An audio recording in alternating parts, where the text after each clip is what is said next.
Okay. Now guys, let's discuss quickly about these two special type of matrices, that is singular and non-singular. अच्छा, तो sir singular matrix क्या होते हैं? Matrix whose determinant is zero. क्या बोला गया? ऐसे मैट्रिक्स जिनकी डिटर्मिनेंट वैल्यू जीरो हो बेटा, उन्हें हम क्या बोल देते हैं? Singular matrix. गाइज ये इंपॉर्टेंट है आपके लिए, आपको पता होना चाहिए कि सिंगुलर मैट्रिक्स का मीनिंग क्या होता है. ठीक है, तो क्या मीनिंग है? ऐसे मैट्रिक्स जिनकी डिटर्मिनेंट वैल्यू जीरो. तो यार पहली चीज तो ये कि अगर आप किसी भी मैट्रिक्स का डिटर्मिनेंट फाइंड कर रहे हो तो ऑब्वियसली वो एक स्क्वायर मैट्रिक्स होना चाहिए, है ना. तो जैसे कि अगर मैं आपसे एक मैट्रिक्स बेटा कुछ इस टाइप से लेता हूं, जैसे कि मैंने बोल दिया कुछ इस टाइप से. So tell me, is it a singular matrix? तो आप बोलोगे कि सर सिंगुलर है या नहीं, उसके लिए पहले डिटर्मिनेंट ऑफ ए फाइंड करके देखते हैं. ये तो मैट्रिक्स है ना, इसकी डिटर्मिनेंट वैल्यू नहीं आएगी. डिटर्मिनेंट ऑफ ए अगर हम बोले तो वो कुछ इस टाइप से आप लिखोगे 6 3 4 2. अब इसको सॉल्व करो तो सर 6 2 12 माइनस 4 3 12. तो क्या आपको दिख रहा है कि determinant of A is coming zero? और अगर डिटर्मिनेंट ऑफ ए जीरो है बेटा तो हम क्या बोल देंगे कि हाँ सर ये क्या है, एक सिंगुलर मैट्रिक्स है. ऑलराइट. अच्छा, अब और इसी से रिलेटेड गाइस, अगर जीरो नहीं है तो उसको नॉन सिंगुलर बोल देंगे, है ना. तो अगर डिटर्मिनेंट ऑफ ए जीरो है बेटा, okay, if determinant of A is zero then it is called singular. And if it is not equal to zero, तो देखो नॉट से नॉन ऐसे याद रख लो, नॉट इक्वल टू जीरो तो नॉन सिंगुलर होगा, तो अगर इक्वल टू जीरो हुआ तो सिंगुलर हो जाएगा, है ना. बस ये छोटी सी चीज आपको याद रखनी है. क्यों याद रखनी है अभी आगे समझ में आ जाएगा. ऑलराइट, चलिए क्वेश्चन देखते हैं गाइस. एक, for this matrix find M22 M23 C22 C23. Okay, तो यार माइनर कोफैक्टर हम लोग बहुत बार फाइंड कर चुके हैं, तो M22 मुझे बता दो कितना हो जाएगा guys. M22, so second row second column delete, तो मैट्रिक्स क्या डिटर्मिनेंट क्या बचेगा आपका 2 1 एंड 1 5. तो बेटा सॉरी 1 5, तो इसको अगर कैलकुलेट करें तो कितना आ जाएगा 10 minus 1, that will be equal to 9. So this is my M22. Then I have to find M23. So 2 3 second row third column delete. तो बचा कितना 2 minus 3 and 1 4. तो बेटा सॉल्व किया तो 4 2 8 minus of minus 3 that will be 11. So these are the minor values. ये क्या हो गई हमारी minor values for A22 and A23. अगर अब आपको फाइंड करना है बेटा C22 एंड C23, तो यार हमने बोला था कि कुछ अलग नहीं करना. C22 2 plus 2 is 4 which is even. तो क्या हम बोल दें कि C22 इक्वल टू M22 हो जाएगा. एंड C23 क्या होगा बेटा, C23 2 plus 3 is odd, so it will be minus of M23, है ना. C23 कितना हो जाएगा माइनस ऑफ M23, क्योंकि 2 plus 3 odd है, तो ऑड है तो -1 की पावर ऑड क्या होगा, माइनस साइन आएगा, राइट. अब बस M22 हमारे पास था, तो C22 को हम क्या बोल देंगे sir, cofactor of A22 is 9 and M23 was 11, so C23 will be -11. Okay, so this is how you can simply come and find out minors and cofactors guys. ठीक है, बहुत इजी टॉपिक है ये. ठीक है, सॉल्यूशन आपने देख ही लिया है. चलिए अब गाइज हम लोग बात करते हैं कोफैक्टर मैट्रिक्स की. अभी तो हमने देखा कि किसी पर्टिकुलर एलिमेंट का कोफैक्टर कैसे निकाला जाता है. Now if I want to find the cofactor matrix, तो गाइस कोफैक्टर मैट्रिक्स कुछ नहीं होगा. अगर हमारे पास एक मैट्रिक्स है A which is a square matrix, okay, then we will say that the matrix obtained by replacing each element of A by corresponding cofactor, that is nothing but it is called as your cofactor matrix. जैसे कि अगर मैं आपसे ऐसा बोल दूं, sorry, let suppose हमारे पास बेटा एक मैट्रिक्स है ये,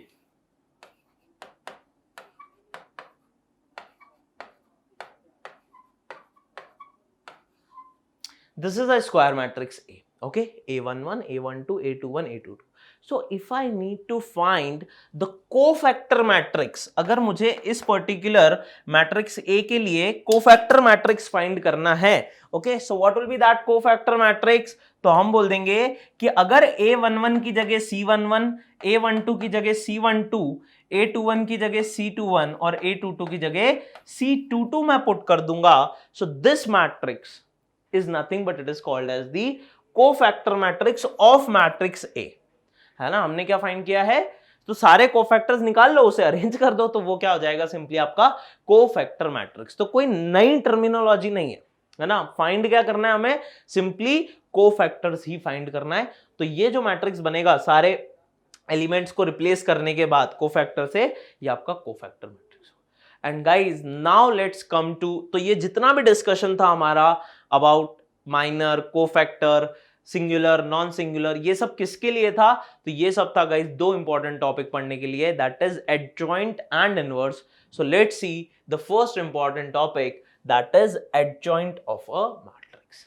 ठीक है, अभी तक अगर आपने जो पढ़ा है वो आपको क्लियर है, तो एडजॉइंट कुछ भी नहीं है। आप ये समझो कि आपको एडजॉइंट निकालना आता है। क्यों आता है, क्योंकि गाइज किसी भी मैट्रिक्स का adjoint is nothing but it is the transpose of cofactor matrix of A is called adjoint of A. क्या बोला मैंने, कि अगर हमारे पास कोई भी मैट्रिक्स है ए, तो adjoint of A which will be defined something like this, it is denoted as A D J of A. Adjoint of A will be nothing but it is the transpose of cofactor matrix. तो अगर cofactor matrix is C, then C transpose will be adjoint of A. That's it. तो आप बोलोगे sir आप बेवजह इतना डरा रहे थे, ये तो बहुत इजी है ना।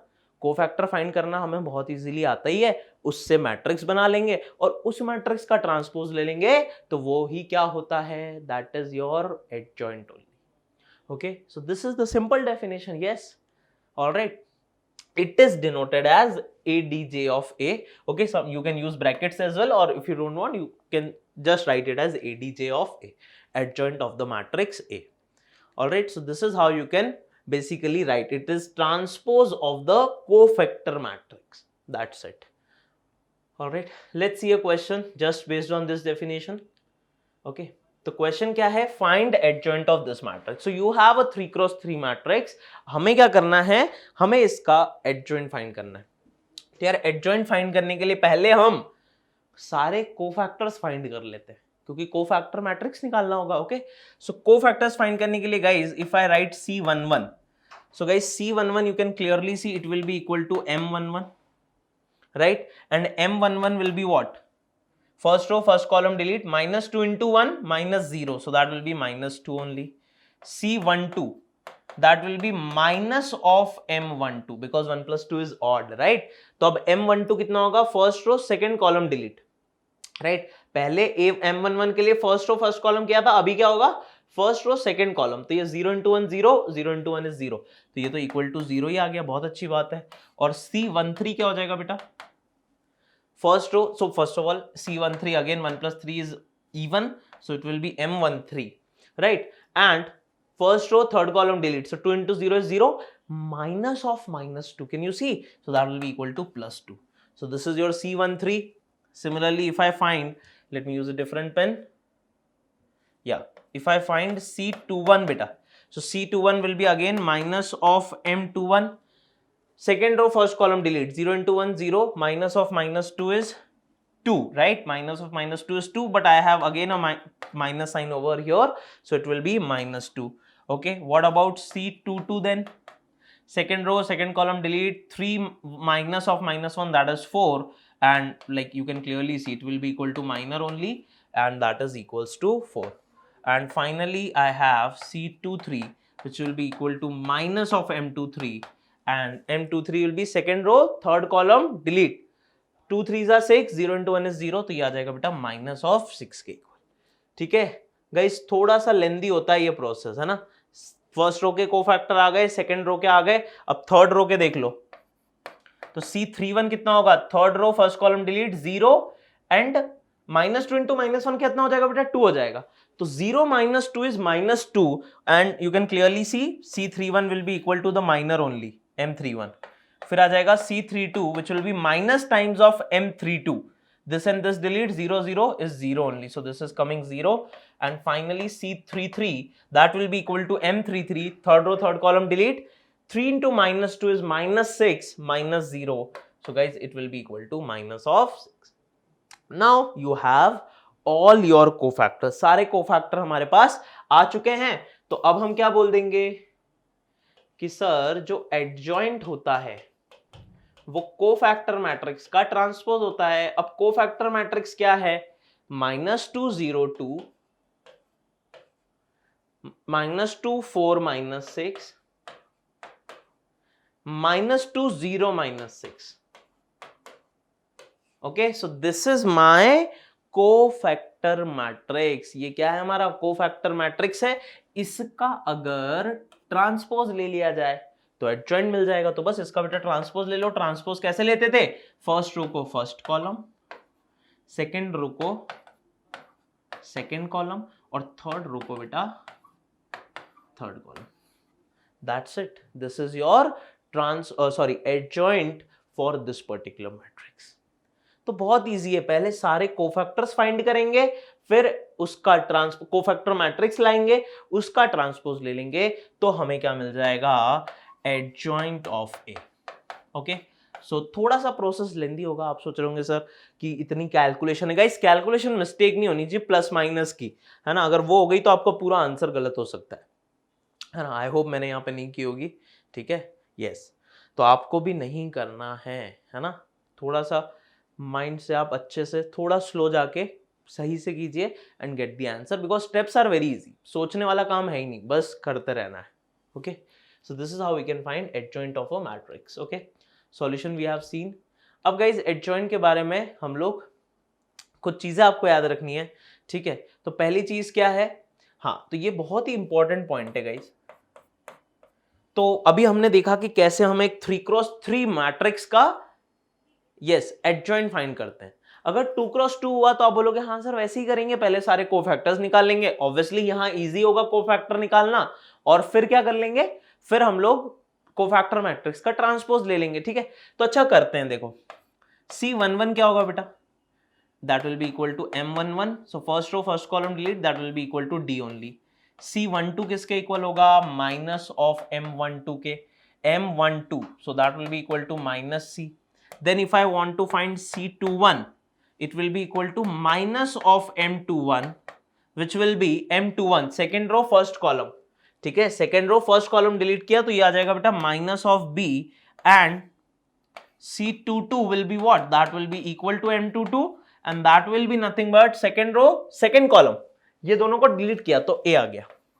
तो सर ये कोफैक्टर मैट्रिक्स आ गया है। अब अगर मुझे एडजॉइंट लिखना है तो मैं क्या लिखूंगा? Cofactor matrix that is D माइनस C minus B A, D माइनस C minus of B and A, इसका भी ट्रांसपोज। कोफैक्टर मैट्रिक्स कई बार बच्चे गलती कर देते हैं, सिंपली कोफैक्टर मैट्रिक्स को एडजॉइंट लिखाते हैं। नहीं, ट्रांसपोज लेना है आपको एंड में। तो बेटा ट्रांसपोज लोगे तो ये कितना हो जाएगा? D माइनस C माइनस बी ए। ये हमारा क्या है? This is your finally adjoint. ठीक है, ये हमारा क्या आ गया? Adjoint. Okay, this is your final answer. So it is relatively easy to our 3x3 obviously because it is 2x2। But अगर आप बेटा एडजॉइंट को और मैट्रिक्स ए को ध्यान से देखो तो क्या कुछ सिमिलैरिटी दिख रही है? तो देखो, क्या मैं ऐसा बोल सकता हूं, if I just interchange diagonal element. क्या बोला मैंने? कि अगर मैं ये डायगोनल एलिमेंट्स को इंटरचेंज करूं तो डीए हो जाएगा, और नॉन डायगोनल एलिमेंट में सिंपली अगर माइनस पुट कर दूं तो यार वो एडजॉइंट के ही तो इक्वल है। तो क्या ये सर हमेशा वैलिड है? बिल्कुल वैलिड है। और यही आपको याद रखना है कि अगर 2x2 आ रहा है तो ये इतना तामझाम करने की कोई जरूरत नहीं। You don't have to do all these. What you have to remember is for finding adjoint of a 2x2 I have to interchange the diagonal elements, and for non diagonal elements I have to simply put a negative sign. क्या बोला मैंने? Diagonal elements को interchange, A की जगह D, D की जगह ए, और non diagonal में बस एक माइनस साइन, दैट्स इट। ठीक है, तो ये आपका बहुत ही इंपॉर्टेंट पॉइंट है guys. Directly you can write adjoint, interchange DA और यहां पर माइनस साइन। सर क्या 3x3 में भी ऐसा है? नहीं, 3x3 में ऐसा नहीं है। 3x3 के लिए आपको पूरा लंबा वाला मेथड यूज करना ही होगा। तो ये एक शॉर्ट ट्रिक है जो कि सिर्फ 2x2 मैट्रिक्स के एडजॉइंट के लिए वैलिड है guys. I hope this is clear to all of you, right? Okay, very good. Now guys the very important point of adjoint that is properties of adjoint, ठीक है। तो अब हम लोग क्या करने वाले हैं, हम लोग एडजॉइंट की प्रॉपर्टीज के बारे में डिस्कस करेंगे। So the first property is A into adjoint A is determinant A into In, where I is your identity matrix and that is equal to adjoint A into A as well, ठीक है। तो sir ये property है क्या, तो पहले guys इसका हम प्रूफ समझते हैं। प्रूफ कैसे करें, Why I am showing you the proof? आप बोलोगे सर प्रूफ क्यों इंपॉर्टेंट है, सिर्फ प्रॉपर्टी याद रख लेते हैं।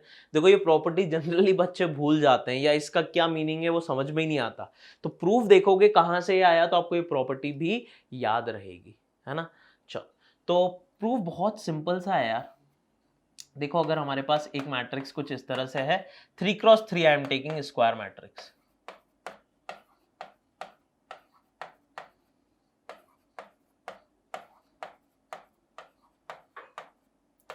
This is what? This is my 3x3 matrix A and if I multiply it with adjoint, तो देखो यार adjoint मैट्रिक्स क्या होता था, कोफैक्टर मैट्रिक्स का ट्रांसपोज। तो कोफैक्टर मैट्रिक्स में C11, C12, C13 first row में आते थे, तो ट्रांसपोज लेने पे गाइस वो कॉलम में आ जाएंगे। बताओ यस और नो। और ऐसे ही गाइस सेकेंड कॉलम आप लिख सकते हो, वो क्या होगा C21, C22, C23 और थर्ड कॉलम हो जाएगा C31, C32, C33। आई क्या बात ये समझ, ट्रांसपोज लिया है मैंने क्योंकि एडजॉइंट क्या होता था आपका, adjoint is nothing but it is the transpose of cofactor matrix. तो जो पहली रो होती थी C11, C12, C13 अब वो फर्स्ट कॉलम है एंड सो ऑन। इन दोनों को बेटा आप मल्टीप्लाई करो। Obviously these two are multiplicable matrices and the final matrix which you will get, that will be also what, that will be also yes 3x3 only। तो अब देखो उस 3x3 मैट्रिक्स में क्या होगा, पहला एलिमेंट क्या आएगा A11 into C11 plus A12 into C12 and A13 into C13। yes or no? First row, second column, that will give you the second element, that will be A11 into C21 plus A12 into C22 plus A13 into C23. Okay, and similarly guys there will be the third element। okay, third element क्या हो जाएगा A11 into C31, A12 into C32, A13 into C33। Okay यहां पर first element क्या आएगा, this into this, this into this, this into this, this then the second element, you can just find out. अब बोलोगे sir क्या हो रहा है यहां पे, इतना बड़ा आप क्यों बता रहे हो। तो गाइस अब आपको यहां पर क्या कुछ याद आ रहा है इस एक्सप्रेशन को देख के। So guys there was a very important properties in determinants, that is if you multiply elements of a row with its corresponding cofactors then you get value of the determinant। क्या बोला कि अगर किसी भी रो या कॉलम के elements को उसी के करस्पॉन्डिंग कोफैक्टर से मल्टीप्लाई कर देते हैं तो हमें डिटर्मिनेंट का वैल्यू मिलता है। और अगर किसी भी रो या कॉलम के एलिमेंट्स को किसी दूसरे रो या कॉलम के कोफैक्टर से मल्टीप्लाई करते हैं तो वैल्यू कितनी आती है, 0। और गाइज वही प्रॉपर्टी यहां यूज करोगे। तो मुझे बताओ ये क्या लिखा है, फर्स्ट एलिमेंट्स के फर्स्ट रो के एलिमेंट्स हैं और क्या उसी रो के कोफैक्टर है C11, C12, C13। तो गाइज इसकी वैल्यू जो होगी मैं बोल सकता हूं कि डिटर्मिनेंट D के इक्वल होगी, या फिर जिसको आप डिटर्मिनेंट ऑफ A बोलोगे ना, अगर मैट्रिक्स हमारे पास A है तो ये वैल्यू क्या बोलेंगे हम, this value will be nothing but it will be equal to determinant A। अच्छा ये वैल्यू किसके इक्वल होगी, तो यहां एलिमेंट तो फर्स्ट रो के हैं लेकिन ये कोफैक्टर C21, C22, C23 क्या सेकंड रो के कोफैक्टर्स हैं, तो इसकी वैल्यू हो जाएगी 0। ऐसे ही यहां पर भी वैल्यू 0 आएगी। Then again if you see the second row के एलिमेंट फर्स्ट रो के कोफैक्टर 0, सेकंड रो के एलिमेंट और सेकंड रो के ही कोफैक्टर, यहां भी डिटर्मिनेंट A आएगा। फिर आपको दिख ही रहा है guys due to symmetry it will be 0 because second row element third row cofactors, और गाइस थर्ड रो जो हो जाएगी वो हो जाएगी simply 0 0 and determinant A।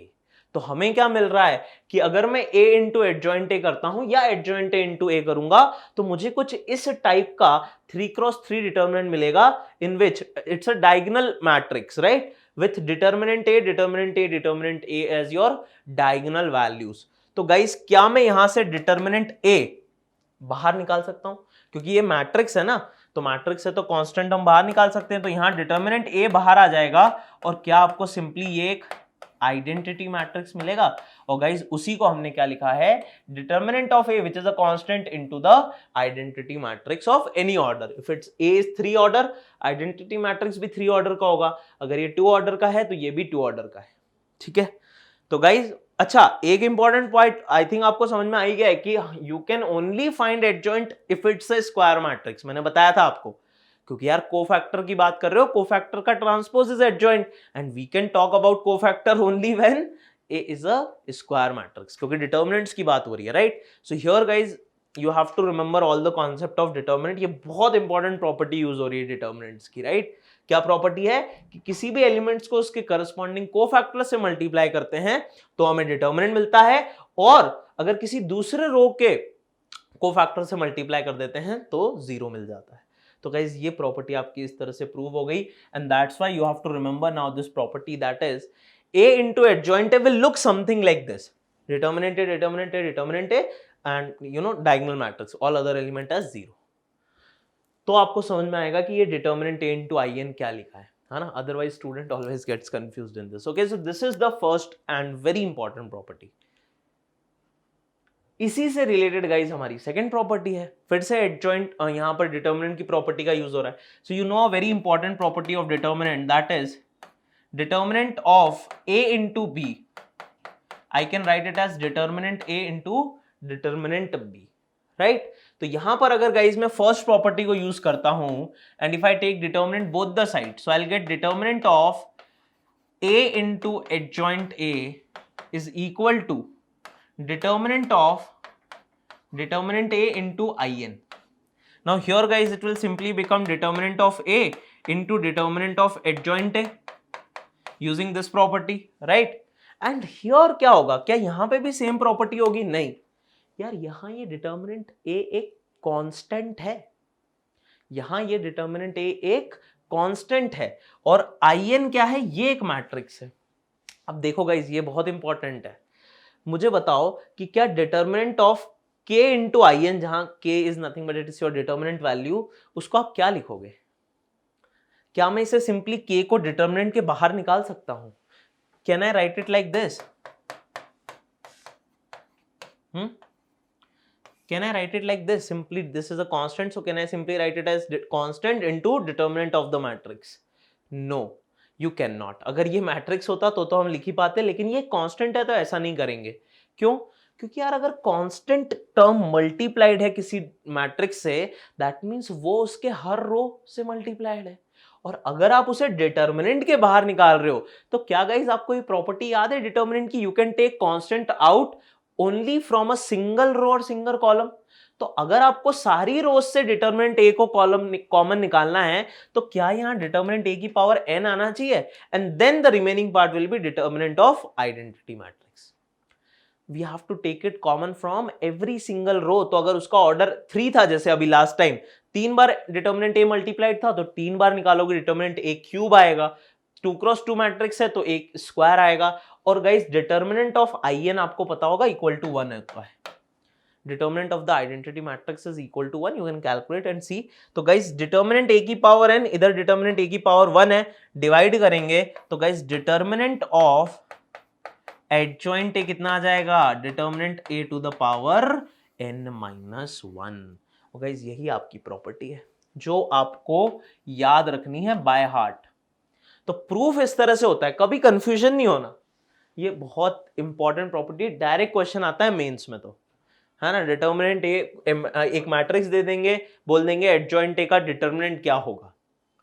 Listen to me carefully, if I give you a 3x3 matrix और मैंने आपसे पूछ लिया फाइंड करिए डिटर्मिनेंट ऑफ एडजॉइंट, तो आप क्या करोगे? सर पहले तो एडजॉइंट निकालता हूं, फिर उसका डिटर्मिनेंट निकालूंगा। अब एडजॉइंट ऑफ 3x3 हमने देखा लेंदी था, लेकिन आपको इतना करना ही नहीं है। आप अगर ये प्रॉपर्टी यूज करोगे तो आपको बस डायरेक्टली ए का डिटर्मिनेंट वैल्यू निकालनी है। तो एडजॉइंट ए का डिटर्मिनेंट क्या होता है? Determinant A to the power n minus 1। ठीक है, तो जनरली हमें ए जो है 3x3 मैट्रिक्स मिलता है बेटा, तो यहां 3 पुट करने से एडजॉइंट ए का डिटर्मिनेंट कितना हो जाएगा? डिटर्मिनेंट ए का square. Okay, so this is the second important property. Okay guys, after second property let's see third important property of adjoint. Okay, तो अब थर्ड प्रॉपर्टी क्या बोल रही है हमसे कि adjoint of adjoint A is equals to determinant A to the power n minus 2 into A. तो यहां पर क्या है गाइज, अगर आप LHS देखो तो हमने adjoint का फिर से adjoint निकाला है, ठीक है। तो अगर आप इसे सिंपली कैलकुलेट अगर करने का सोचते हो तो एडजॉइंट ए निकालने के लिए हमें क्या करना पड़ता है, सारे कोफैक्टर्स निकालते हैं और कोफैक्टर मैट्रिक्स का ट्रांसपोज लेते हैं। अब अगर ये जो नया मैट्रिक्स आया है दैट इज एडजॉइंट ए, अगर मुझे उसका भी एडजॉइंट लेना है तो फिर से क्या करूंगा मैं, जो एडजॉइंट ए वाला मैट्रिक्स है again I will calculate cofactors of all the 9 elements, अगर 3x3 है, और फिर से उसका ट्रांसपोज लूंगा, तो काफी लेंदी प्रोसेस हो जाएगी। लेकिन यहां पर सिंपली क्या बोला है कि यार एडजॉइंट ऑफ एडजॉइंट ए किसके इक्वल होता है, डिटर्मिनेंट ए की पावर n-2 जो कि एक कांस्टेंट होगा इनटू ए।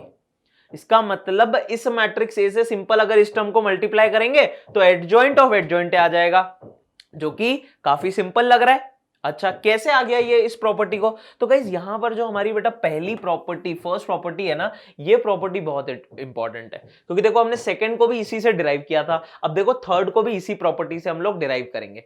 कैसे डिराइव करेंगे, देखो यहां पर अगर मैं इसको ऐसा बोलूं कि ये क्या लिखा है हमारे पास, adjoint of adjoint A, alright, adjoint of adjoint A, ठीक है। तो यहां पर क्या मैं बोल सकता हूं that adjoint of A into adjoint of adjoint A will be equal to determinant of adjoint A into I guys. Tell me, क्या हम ऐसा लिख सकते हैं, आप बोलोगे सर ये क्या आ गया इतना बड़ा सा, अरे देखो इस टर्म को अगर adjoint A को मैं एक मैट्रिक्स बोल देता हूं which is B, ठीक है, तो यहां पर क्या लिखा है, यहां पर लिखा है B into adjoint B, जो कि फर्स्ट प्रॉपर्टी है, B इंटू एडजॉइंट बी किसके इक्वल होगा, डिटर्मिनेंट ऑफ B जो कि एडजॉइंट A है अभी हमारे केस में, into the identity matrix, right. B into adjoint of B is equals to B into I, जहां पर B क्या है, B itself is nothing but it is adjoint of A, है ना। अब ठीक है, ये तो हमने लिख दिया। अब इस प्रॉपर्टी से गाइज हमें ये थर्ड प्रॉपर्टी डिराइव करनी है, ठीक है। कैसे डिराइव करेंगे, लेट्स सी। तो अगर बेटा यहां पर मैं एडजॉइंट ऑफ A लिखा है, if I simply multiply A both the sides, ठीक है, तो ये कितना आ जाएगा, A into adjoint of A into adjoint of A is equals to, ये तो कांस्टेंट है तो ये सिंपली हो जाएगा adjoint A, और A into I कितना होगा, A into I फिर से हो जाएगा हमारे पास I। अब फिर से यहां पर देखो A into adjoint है, इसको फिर से लिख देता हूं, डिटर्मिनेंट A into I, तो determinant A into I and guys I multiplied with any matrix is the matrix itself, तो यहां पर ये कुछ इस तरह से आ जाएगा, alright. And here it will B same, that is your adjoint, determinant of adjoint A into A। अब मुझे एक बात बताओ, डिटर्मिनेंट ऑफ एडजॉइंट A कितना होता है, A की power, determinant A to the power n-1, alright. तो यहां पर हम लोग क्या करेंगे guys, in place of this determinant of adjoint A can I put determinant of A to the power n-1? Tell me yes or no. अब ये भी डिटर्मिनेंट है, इस कांस्टेंट है, इसको डिवीजन में लेके जाओगे तो यहां पर क्या बोल सकते हैं हम, that this particular term will be removed from here and here the power will become n-2, ठीक है। डिवाइड किया तो n-2 बन गया है। इस A इंटू एडजॉइंट A को हमने लिखा था डिटर्मिनेंट A इंटू आई, भूलना नहीं है, ठीक है। ये क्या हुआ था, डिटर्मिनेंट A इंटू आई, तो I से मल्टीप्लाई करने पे तो मैट्रिक्स इटसेल्फ आ गया, और इस डिटर्मिनेंट A को हम इधर ले गए तो पावर एक और रिड्यूस हो गई। और अब इसको ध्यान से देख लो आप लोग, sorry, yes, now if you look at this, can you see this is nothing but this is your third property, ये आपकी थर्ड प्रॉपर्टी प्रूव हो गई। तो हम फिर से फर्स्ट प्रॉपर्टी को ही यूज करके हमारी थर्ड प्रॉपर्टी को डिराइव कर रहे हैं, बट अब से आपको ये प्रॉपर्टी याद रखनी है बिकॉज इट्स वेरी इंपॉर्टेंट। अगर आपको प्रॉपर्टीज याद नहीं है तो क्वेश्चन काफी लेंदी हो जाएंगे, लेकिन अगर आपको दिख रहा है कि हाँ यार एडजॉइंट ऑफ एडजॉइंट है तो किसके इक्वल होता है, डिटर्मिनेंट A की पावर n-2 इंटू A के इक्वल होता है, ओके। तो जब भी डबल एडजॉइंट दिखे तो आपको ये प्रॉपर्टी यूज करना है। और गाइज इसी के बेसिस पे अब हमारी फोर्थ प्रॉपर्टी आएगी। जैसे फर्स्ट प्रॉपर्टी थी उसका जब हमने डिटर्मिनेंट लिया था बोथ साइड, तो ये सेकंड प्रॉपर्टी आ गई थी। अब इस थर्ड प्रॉपर्टी में अगर मैं दोनों साइड डिटर्मिनेंट ले लूंगा तो बेटा आपकी फोर्थ प्रॉपर्टी आ जाएगी, which will say that determinant of adjoint A is equal to determinant A का पावर n-1 स्क्वायर। ओके, अब ये कैसे आया देखते हैं। तो गाइस थर्ड प्रॉपर्टी में अगर मैं दोनों तरफ डिटर्मिनेंट ले लेता हूं, ओके, सो यहां पर भी डिटर्मिनेंट आएगा, तो ये क्या हो जाएगा, determinant of a to the power n-2 into the matrix a। Now again guys this is a constant quantity, if you take it outside of determinant, अगर इसको k बोलोगे तो बाहर क्या आएगा, क्या k to the power n आना चाहिए, क्योंकि मैंने आपको बताया है अगर कांस्टेंट मैट्रिक्स से मल्टीप्लाइड है तो हर रो से मल्टीप्लाई हो रहा है ना, तो आपको डिटर्मिनेंट से जब बाहर निकालोगे so basically you have to take common constant out of every single row. तो अगर इस क्वांटिटी को आप k बोलोगे तो बाहर k to the power n आता है, तो guys k to the power n क्या इस तरह से लिखेंगे हम, n into n-2, determinant a की पावर n इंटू n-2, और यहां क्या हो जाएगा डिटर्मिनेंट a।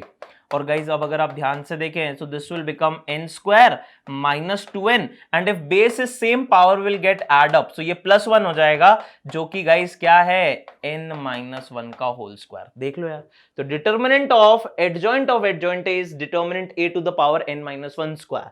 तो अगर सिंगल एडजॉइंट है तो n-1 डिटर्मिनेंट a का पावर n-1, और अगर डबल एडजॉइंट है तो n-1 का square. Okay, so this is your fourth very important property. ठीक है, तो ये चार प्रॉपर्टीज बहुत इंपॉर्टेंट है हमारे लिए।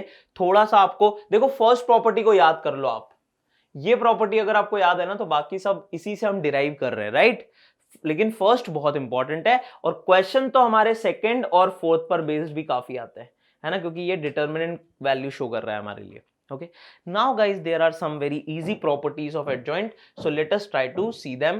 So okay guys, now let's see the next property of adjoint matrix. तो फिफ्थ प्रॉपर्टी क्या है हमारी, कि एडजॉइंट ऑफ ए ट्रांसपोज। ठीक है, अगर कोई मैट्रिक्स है हमारे पास A transpose and we want to find its adjoint, then guys it will be simply equal to transpose of the adjoint A. ठीक है, इसका मतलब अगर आपसे एडजॉइंट फाइंड करने के लिए बोला है किसी मैट्रिक्स ए के ट्रांसपोज का, तो आप क्या कर सकते हो, उसको सिंपली लिख सकते हो एडजॉइंट ए के ट्रांसपोज के बराबर। ओके, तो बहुत ही सिंपल सी प्रॉपर्टी है, आप ऐसे भी याद रख सकते हैं कि अगर एडजॉइंट ए का ट्रांसपोज है तो ट्रांसपोज को you can take outside, it will be adjoint A transpose.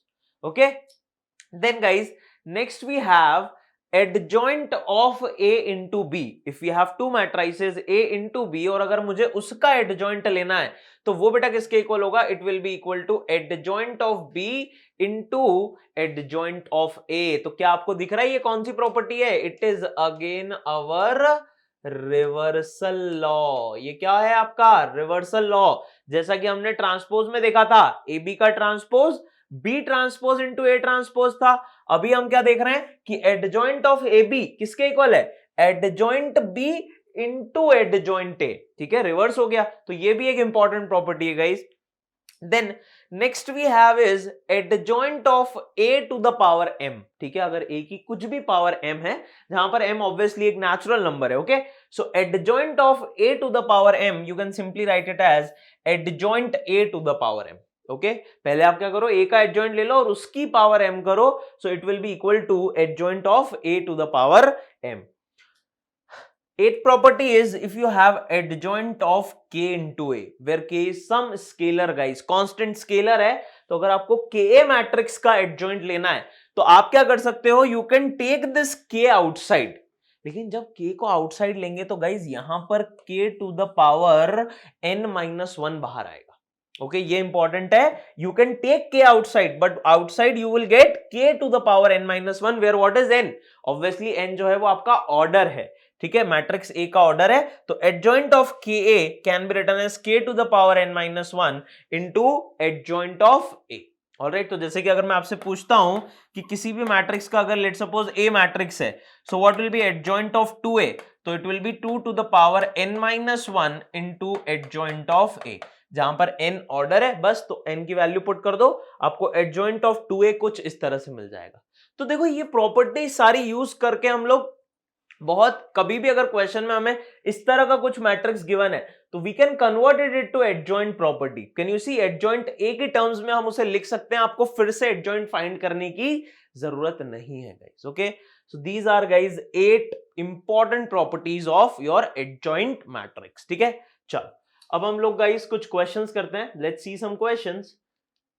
So here guys the first question says for a 3x3 skew symmetric matrix A, अब मुझे बताओ यार skew symmetric matrix क्या होते थे? So a matrix for which A becomes equal to minus A transpose, ठीक है, ऐसा मैट्रिक्स जिसके लिए A equal to minus A transpose या फिर आप बोल सकते हो A transpose equal to minus of A हो जाए, उसे हम स्क्यू सिमेट्रिक मैट्रिक्स बोलते हैं। So we have to show that for this skew symmetric matrix A, adjoint A जो है, एडजॉइंट ए कैसा मैट्रिक्स हो, सिमेट्रिक मैट्रिक्स हो। अच्छा, ये कैसे करेंगे?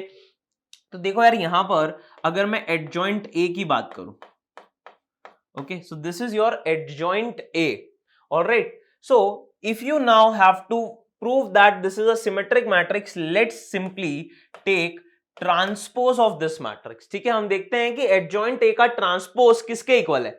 सिमेट्रिक और स्क्यू सिमेट्रिक कैसे प्रूव करते थे, हम उस मैट्रिक्स का ट्रांसपोज लेते हैं। अब अगर ये एडजॉइंट ए के इक्वल आ गया तो सिमेट्रिक, अगर माइनस ऑफ एडजॉइंट ए के इक्वल आया तो स्क्यू सिमेट्रिक, और अगर कुछ भी नहीं आया तो हम बोल देंगे nothing, right, neither skew symmetric nor symmetric. तो देखो एडजॉइंट ए का ट्रांसपोज, अभी गाइस हमने एक प्रॉपर्टी पढ़ी थी, अगर आपने देखी हो, कौन सी प्रॉपर्टीज थी वो, देखो fourth property, sorry fifth property, adjoint of A transpose is equal to adjoint of A का ट्रांसपोज। ठीक है, तो यहां पर गाइज मैं जो क्वेश्चन में लिख रहा हूं कि adjoint of A, alright, adjoint of A का transpose, can I also write it as adjoint of A transpose. ठीक है, ट्रांसपोज को मैंने अंदर ले लिया, रिवर्स कर दिया। ठीक है, अब ए ट्रांसपोज किसके इक्वल है, माइनस ऑफ ए के, तो ये कितना आ रहा है, adjoint of minus A. Now guys -1, क्या आप इसे हम एक कांस्टेंट k की तरह ट्रीट कर सकते हैं, है ना, ये क्या है, constant k times of a where k is minus a। तो अगर मैं इस कांस्टेंट को बाहर निकालता हूं तो अभी हमने देखा था कि इसकी पावर क्या हो जाएगी, using the 8th property it विल become n-1 into simply adjoint of a। अब n क्या है, n is the order which is 3, so guys it will become -1 to the power 3 minus 1, that is 2, तो -1 की power 2 into adjoint a, and guys -1 square is 1, so can you simply see that it is coming equal to adjoint a। तो transpose of the adjoint matrix is coming equal to itself, adjoint का transpose adjoint के इक्वल है, तो guys अगर transpose of the matrix becomes equal to itself then it's a type of symmetric matrix. और क्या वही हमें प्रूव करना था? तो देखो दो इंपॉर्टेंट प्रॉपर्टीज हमने यहां पर यूज करी। First one is this, adjoint of A transpose is nothing but adjoint of A transpose, और यहां पर दूसरी property that is we are taking this K outside of the adjoint, है ना, जहां पर के क्या है, -1, तो इट विल बिकम k to the power n-1 into adjoint A. I hope it is clear. चलिए लेट्स सी बेटा द नेक्स्ट क्वेश्चन। ओके, तो नेक्स्ट क्वेश्चन क्या है हमारे पास, if P is a 3x3 matrix, now this is the adjoint of a 3x3 matrix A such that determinant A is 4, तो alpha की value बताइए कितना होगा।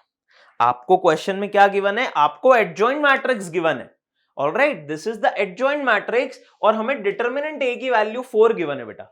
क्या गिवन है, डिटर्मिनेंट A, मतलब ये जिसका एडजॉइंट था उस मैट्रिक्स का डिटर्मिनेंट वैल्यू 4 है। तो आप बताइए कि यहां पर ये अल्फा की वैल्यू क्या होगी। तो कैसे अब इस क्वेश्चन को सॉल्व करें? तो गाइस जब भी डिटर्मिनेंट आता है तो हमारे पास एक इंपॉर्टेंट प्रॉपर्टी है between determinant of adjoint and determinant A. क्या इंपॉर्टेंट प्रॉपर्टी है? तो determinant of adjoint of A can be written as determinant of a to the power n-1, right. Adjoint का डिटर्मिनेंट a की power n-1 के equal होता है, where n is what, n is simply our order. तो यार clearly given है कि order 3x3 है, तो n का वैल्यू अगर 2 बेटा पुट करेंगे तो यहां से डिटर्मिनेंट ऑफ एडजॉइंट a किसके इक्वल आ रहा है, it is coming equal to determinant a square. Determinant A 4 है, 4 square, this will become 16. And guys, determinant of adjoint. So can you see this P matrix is nothing but it is the adjoint. तो बस इसका determinant ले लेंगे. तो determinant of 1 alpha 3, 1 3 3 and 2 4 4. बस इसे solve कर लो गाइज, आपका क्वेश्चन सॉल्व हो गया. तो डिटर्मिनेंट लेना तो हमें आता है यार, सिंपली मल्टीप्लाई कर देते हैं एक्सपैंड करके. तो ये आ जाएगा 1 इंटू 4 3 12 माइनस 4 3 12, तो ये हो गया 0 माइनस अल्फा इंटू कितना आएगा यहां पर 4 इंटू 1 माइनस 2 इंटू 3, तो 4 minus 6 that is minus of 2 plus 3 into 4 minus 6 that will be minus 2. So 3 into minus 2 that will be 16. तो बेटा ये हो गया 0, यहां पर आ जाएगा 2 अल्फा, ठीक है, ये हो जाएगा 2 alpha and minus 6 equal to 16. So 2 alpha is coming 22 or I can say alpha is coming equal to 11. ठीक है, अल्फा की वैल्यू कितनी आ गई बेटा 11. That is your option number B, है ना. तो यहां पर हमने क्या किया, डिटर्मिनेंट का एडजॉइंट और सिंपल मैट्रिक्स के सॉरी एडजॉइंट का डिटर्मिनेंट और डिटर्मिनेंट ए को कंपेयर किया using the property. So guys, properties of adjoint are very important. Let's see the next question then. Okay, तो नेक्स्ट क्वेश्चन में क्या बोला है आप देखो. This is a matrix A and A into adjoint A is equal to A into A transpose. Question में एक simple सी condition given है कि A into adjoint A किसके इक्वल है, A into A transpose के. तो आप बताइए कि 5A plus B, यहां पर दो कांस्टेंट दिख रहे हैं आपको 5A एंड माइनस B, तो 5A into माइनस B की वैल्यू क्या होने वाली है फाइंड कीजिए. ठीक है, कर लेते हैं. तो guys A into adjoint A अगर हम निकालें तो ये हो जाएगा बेटा 5A minus B 3 2. This is the matrix A. अब मुझे बताओ यार एडजॉइंट ए किसके इक्वल होगा. तो एडजॉइंट कैसे निकालते थे 2 क्रॉस 2 का. हमारे पास एक शॉर्ट ट्रिक है. क्या है शॉर्ट ट्रिक, कि जो डायगोनल एलिमेंट्स हैं उन्हें तो सर कर देते हैं इंटरचेंज, बहुत बढ़िया, और जो नॉन डायगोनल एलिमेंट्स हैं उनमें हम एक माइनस साइन और पुट कर देंगे. तो माइनस ऑफ माइनस बी बन जाएगा बी, और माइनस ये कितना हो जाएगा माइनस ऑफ 3. तो ए इंटू एडजॉइंट ए इक्वल करना है किसके बेटा, ए इंटू ए ट्रांसपोज के. तो देखो यार ए हो गया 5A माइनस बी 3 2, और ए का ट्रांसपोज तो रो को खोला देते हैं कॉलम. तो फर्स्ट रो को बना दिया फर्स्ट कॉलम, और बेटा सेकंड रो को बना दिया सेकंड कॉलम. तो ये कंडीशन आ रही है. अब गाइज इसको मल्टीप्लाई करके आप लोग को सॉल्व करना है. चलो देखते हैं. तो guys row by column multiplication if we do this will become 5A into 2 that will be 10A minus B into 3 that will be 10A plus 3B. then first row second column, तो 5A into B कितना हो जाएगा बेटा 5AB and minus B into minus A 5A, so that will be minus 5AB. second row first column 3 2s are 6 minus 3 2s are 0, and this will be 3B plus 10A. okay, and that is equal to A into A transpose. वो कितना आ रहा है बेटा 5A into 5A that will be 25A square plus minus B into minus B that will be B square. So plus B square, then first row into second column. तो 5A into 3 15A minus B into 2 that will be minus 2B. okay, 3 into 5 15 A. okay, 15A 2 into minus B is minus 2B. 3 3s are 9 plus 2 2s are 4, so that will be 13. okay, तो ये guys condition आ रही है. This 2 cross 2 matrix is equal to this matrix. तो अब यार यहां पर तो बहुत सिंपली हम क्या कर लेते हैं कंपैरिजन. तो देखो ये टर्म भी 0 हो रहा है, ये टर्म भी 0 हो रहा है, और क्या आपको ये डायगोनल एलिमेंट सेम दिख रहे हैं 10A plus 3B, और ये भी 10A plus 3B तो लिखा है. तो इन दोनों को अगर इक्वल करें तो यहां से 10A plus 3B की वैल्यू कितनी आ रही है बेटा देखो 13 के इक्वल. तो हम बोल सकते हैं कि sir 10A plus 3B is equal to 13, right. और हमें क्वेश्चन में क्या फाइंड करना था 5A plus B की वैल्यू. ठीक है, तो अब हमें 5A plus B फाइंड करना है, लेकिन हमें 10A plus 3B equal to 13 मिला है. लेकिन दूसरी कंडीशन अगर देखें तो क्या यहां से 15A minus 2B equal to 0 भी मिला है. तो गाइस दो इक्वेशन, दो वेरिएबल हैं आपके पास ए और बी, ये दो लीनियर इक्वेशन है, सॉल्व कर लेंगे, ए और बी की वैल्यू आ जाएगी, और अगर ए और बी आ गया तो 5a प्लस 3b भी आ जाएगा, है ना। तो क्या करें बताओ यार, तो इस इक्वेशन को अगर बेटा मैं 2 से मल्टीप्लाई कर दूं और इस इक्वेशन को 3 से, तो देखो 6b और -6b ऐड करने पे कितना हो जाएगा 0, तो यहां से आएगा 20 plus 45 which will be 65 of a equal to, ये तो 0 हो गया, यहां पर आ जाएगा बेटा 13 टू जा 26 और 0 इंटू 3 तो 0 ही हो गया, तो ये आ जाएगा 26। अब यहाँ पे बेटा a को अगर आप कैलकुलेट करो तो a की वैल्यू कितनी आ जाएगी, ये कैंसिल होके क्या 2/5 दिख रहा है आपको, 13 टू जा 6 एंड 13 5 जा 65, तो a इज कमिंग 2/5। अब बस इसको पुट कर दो आप फर्स्ट इक्वेशन में, तो 10a 5a is equal to 2, so 10a will be 4, so 4 plus 3b is 13, so I can say 3b is equal to 9 और b will be equal to 3।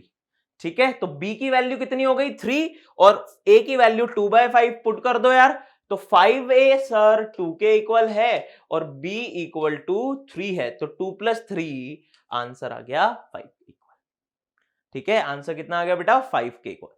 तो ये क्वेश्चन बहुत सिंपल था, सिंपल थोड़ा सा calculative था, दो मैट्रिक्स का मल्टीप्लिकेशन था, फिर कंपैरिजन करने पे लीनियर इक्वेशन सॉल्व करनी थी और हमारा आंसर आ गया। ठीक है, so it was a very simple question just based on calculation.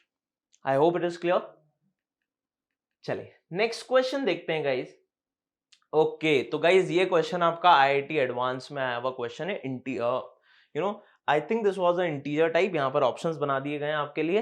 ठीक है, तो क्वेश्चन में क्या बोला है कि लेट के बी पॉजिटिव रियल नंबर, के एक कोई भी पॉजिटिव रियल नंबर है, बहुत अच्छी बात है सर, और ए बेटा कुछ इस टाइप का मैट्रिक्स है और बी कुछ इस टाइप का मैट्रिक्स है। ओके, अब आपको क्या बोला गया है कि अगर determinant of adjoint A plus determinant of adjoint B equal to 10 की पावर 6, तो बताइए कि greatest integer of K, guys यहां पर ये ग्रेटेस्ट इंटीजर फंक्शन है।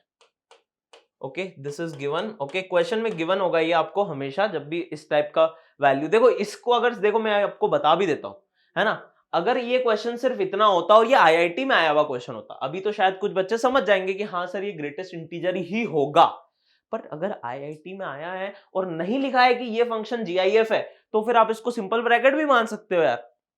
तो इसीलिए आईआईटी वाले, मेंस वाले, जितनी भी अच्छी एग्जाम्स हैं, वो सब आपको हमेशा स्पेसिफाई करेंगे कि भैया ये जो डब्बा बना है ये जीआईएफ है, या फिर कर्ली ब्रैकेट्स अगर कहीं हुए तो वो फ्रैक्शनल पार्ट एक्स है, अगर नहीं है तो उन्हें सिंपल ब्रैकेट मानेंगे हम। तो यहां मान लो कि आपको ये गिवन है जीआईएफ, तो ग्रेटेस्ट इंटीजर के की वैल्यू निकालनी। ठीक है, चलो सॉल्व करने से पहले एक बार अगर ऑप्शन पे आप लोग नजर मारें गाइस, तो क्या मैं बोल सकता हूं कि सर सी और डी तो आंसर हो ही नहीं सकता? क्यों? क्योंकि सर ग्रेटेस्ट इंटीजर पूछा है, वो तो हमेशा इंटीजर होता है, so how the answer can be a non integer fractional value, right? It can not be, so C and D must be wrong. तो अब 50-50 हो गया हमारे पास, या तो ए सही होगा या बी। तो कमत मार देना कि सर कौन टाइम वेस्ट करे सॉल्व करने में, एक मार देते हैं, 50% चांस तो है ही कि +4 मिल जाएगा, लेकिन 50% चांस है कि -1 भी मिल सकता है ना। तो अगर एकदम एंड में आईआईटी के पेपर में आपने सब कुछ सॉल्व कर लिया, बस यही क्वेश्चन बचा है और आपको लगता है कि हमारा पेपर ठीक ठाक गया है, so you can go for it, otherwise not, है ना। चलो अब सॉल्व कैसे करना है, तो यार बहुत इजी क्वेश्चन है। हमसे बोला है कि determinant of adjoint A plus determinant of adjoint B is equal to 10 to the power 6। अब बेटा मुझे बताओ, हमने अभी एक प्रॉपर्टी पढ़ी है बहुत इंपॉर्टेंट, कि determinant of adjoint A, determinant A की पावर n-1, जहां बेटा n कितना है ये आपको दिख रहा है, दोनों ही 3x3 मैट्रिक्स है, तो n की वैल्यू कितनी है 3, तो क्या मैं बोल दूं कि सर इसकी वैल्यू डिटर्मिनेंट a के स्क्वायर और इसकी वैल्यू डिटर्मिनेंट b के स्क्वायर के बराबर है? यस और नो? तो अब सिर्फ हमें क्या करना है, अब आपको सिर्फ इनकी डिटर्मिनेंट वैल्यू कैलकुलेट करनी है, दैट्स इट। तो ये क्वेश्चन एक्चुअली डिटर्मिनेंट का बन गया। अब गाइस डिटर्मिनेंट b का स्क्वायर और डिटर्मिनेंट a का स्क्वायर, तो सॉल्व करना स्टार्ट करें उससे पहले एक बार b पे नजर मारो, just check b। 0 0 0, diagonal elements are 0, okay, very good. What about the non diagonal elements? Can you see, यहां रूट के है, यहां माइनस रूट के है, यहां 2 रूट के है, यहां माइनस 2 रूट के है, और यहां 2k माइनस 1 है। तो क्या आपको दिख रहा है, this is minus of 2k minus 1, 1 minus 2k is minus of 2k minus 1। तो sir non diagonal elements are opposite, negative of each other. So if non-diagonal elements of a square matrix are negative of each other and diagonal elements are zero, this is a what? Skew symmetric matrix। तो बेटा जो आपको B given है, it is a skew symmetric matrix। And guys, this is a skew symmetric matrix of odd order। तो क्या कोई एक important property है ऐसी? यस, इसका डिटर्मिनेंट इक्वल टू 0 होता है। आप चाहो तो कैलकुलेट भी कर सकते हो, बट आपको ये सब चीजें याद होनी चाहिए। तो यहां से ये चीज तो सिंपल 0 हो गई, क्योंकि डिटर्मिनेंट भी 0 है तो उसका स्क्वायर भी 0 होगा। तो अब सिंपल कहानी क्या बची है कि डिटर्मिनेंट ए का जो स्क्वायर है वो 10 की पावर 6 के इक्वल है। तो आप बोल सकते हो कि determinant A equal to 10 cube होगा या plus minus 10 cube. It will be plus minus 10 cube. Guys don't make this mistake कि सर डिटर्मिनेंट, ये डिटर्मिनेंट का साइन है, इट इज नॉट मॉड। तो ऐसा नहीं कि हमेशा पॉजिटिव ही होगा, अरे नेगेटिव भी हो सकता है ना। चल अब डिटर्मिनेंट ए को गाइस आपको सॉल्व करना है और आपका क्वेश्चन खत्म। तो डिटर्मिनेंट ए को सॉल्व करते हैं बेटा। तो ए मैट्रिक्स को देख लो, क्या करें, डायरेक्ट एक्सपैंड कर दें या कुछ प्लस माइनस करना है? 0 बना के देख लेते हैं, ठीक है। तो 0 बना सकते हो, देखो यहां पे C2 माइनस C3 करोगे आप तो यहां एक 0 आ जाएगा। अदरवाइज आई थिंक थोड़ा सा एक्सपेंशन ज्यादा हो जाता है ना। तो आप क्या करो, 0 बना के देख लेते हैं हम लोग। तो इस टर्म को मैं अगर C2 माइनस C3 करता हूं, okay, C2 minus C3, so this will become 0। तो डिटर्मिनेंट कैसा आ जाएगा, ये 2k माइनस 1 0 2 रूट के, okay, and this will become, so first row, first column will be as it is, something like this, and this will become 1 minus 2k, this will become 2k minus 1, and this will be minus 2k minus 1। C2 और C3 बेटा कुछ भी different नहीं, sorry C1 and C3 will remain as it is, और C2 को C3 में add किया है, सॉरी सब्ट्रैक्ट किया है, ओके माय बैड। तो ये प्लस 2k होगा, हाँ, और ये 2k minus of minus 1 2k plus 1 हो जाएगा, सॉरी, ठीक है। तो ये इस तरह से हो गया। अब अगर और ट्रांसफॉर्मेशन करना है तो इसमें आप क्या करो, एक और 0 बनाने की कोशिश करते हैं। तो R2 प्लस R3 कर दें। If I apply this transformation R2 equals to R2 plus R3, तो गाइस देखो क्या आएगा, row 1 will remain as it is. This I am using determinants concept, हाँ, डिटर्मिनेंट में अगर हम ऑपरेशन लगाएंगे तो डिटर्मिनेंट वैल्यू अनचेंज रहता है। तो ये हो जाएगा 0, यहां पर बेटा आ जाएगा 4k प्लस 2, और बेटा यहां आ जाएगा minus of 2k minus plus 1, okay, you can see this will be as it is minus 2 root K 2k plus 1 and minus 1। अब गाइज इसे एक्सपैंड कर लेते हैं तो कितना आ जाएगा, 2k minus 1, so this will be 4k plus 2 into minus 1, so that will be minus 4k minus 2 minus of this into this। so guys can you see it will be minus of 2k, ठीक है, minus of 2k plus 1 into 2k plus 1, तो minus minus will become plus, so it will become 2k plus 1 whole square, okay, then 0 into something, second row will be gone, and third if you see, so 2 root k plus 2 root k into this will be 0, तो ये minus minus plus हो जाएगा, it विल become 2 root के into 4k plus 2, okay. Now guys, so this will B 2k minus 1, okay, यहां पर बेटा 4k square plus 4k, if you expand this you will gate 4k square plus 4k plus 1। तो क्या आपको दिख रहा है, वो minus 4k and plus 4k will get cancel, तो क्या बचने वाला है, 4k स्क्वायर यहां से आएगा, और 1 माइनस 2 क्या बेटा वो माइनस 1 हो जाएगा। यहां पर अगर देखें तो 2 रूट के इंटू 2 रूट के will be 4k and into 4k plus 2, ठीक है। तो अगर बेटा इसे फाइनली हम मल्टीप्लाई करें तो 2k into 4k square will be 8k cube, ठीक है, minus 4k square minus 2k plus 1, and this will be 16k square plus 8k, ठीक है, तो सिंप्लीफाई करेंगे तो क्यूब का टर्म देखो, let me use a different pen. हाँ, तो क्यूब का पहली टर्म क्या है, 8k cube minus 4k plus 16k square, so that will be plus 10k square minus 2k plus 8k that will be 6k और constant term simply 1 है, that is this is determinant a।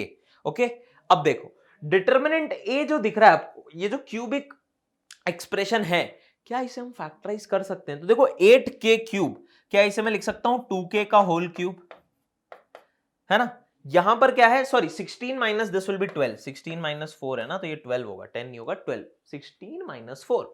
अब ये 12 के square को देखो, क्या ऐसा लिख सकते हैं 3 इंटू 2k स्क्वायर इंटू 1। ये 6k को क्या लिख सकते हैं 3 इंटू 2k इंटू 1 स्क्वायर, और इस 1 को लिख सकते हैं 1 का cube.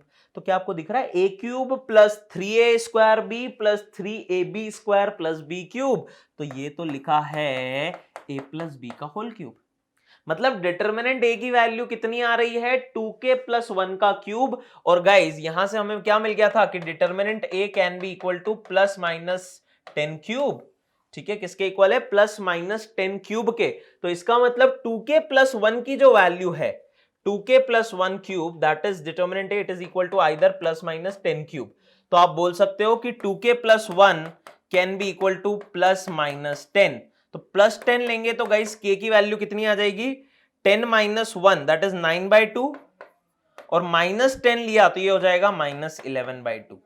So if you take k as 9/2 guys, greatest integer of 9/2, greatest integer of 4.5 4 के इक्वल आएगा। और माइनस 11/2 अगर लिया तो माइनस 5.5, और माइनस 5.5 का ग्रेटेस्ट इंटीजर क्या होगा, -6, जो कि ऑप्शन में नहीं दिख रहा है। That's why you can say the correct answer is option A, that is greatest integer of k will be equal to 4. Okay, so this was a simple question। देखो डिटर्मिनेंट का क्वेश्चन था adjoint का, लेकिन convert हो गया determinant के question में, क्योंकि सोल्व तो हमने डिटर्मिनेंट की प्रॉपर्टीज लगा के जस्ट एक्सपैंड किया है ना। So this is a IIT JEE advance question guys, जहां पर इसकी वैल्यू सिंपली किसके इक्वल आ जाएगी, greatest integer of k will be equal to 4। ठीक है।